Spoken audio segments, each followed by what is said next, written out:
One more drop year, one more try, അങ്ങനെ പറഞ്ഞ് ഞാൻ എന്നെ തന്നെ മറന്നുപോയി. Morning motivations, night breakdowns, ഇങ്ങനെയായിരുന്നു ഒരു ഡേ പോയിക്കൊണ്ടിരുന്നത്.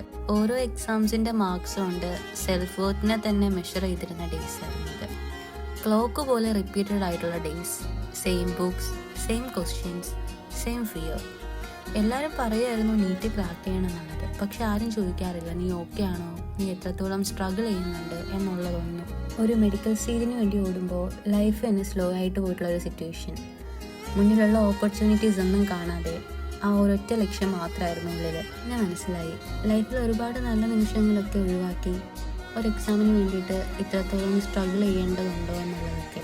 നീറ്റ് ലൂപ്പിൽ നിന്ന് ഔട്ടാവാന്നുള്ളത് ഭയങ്കര ഈസി ആയിട്ടുള്ളൊരു കാര്യമല്ല.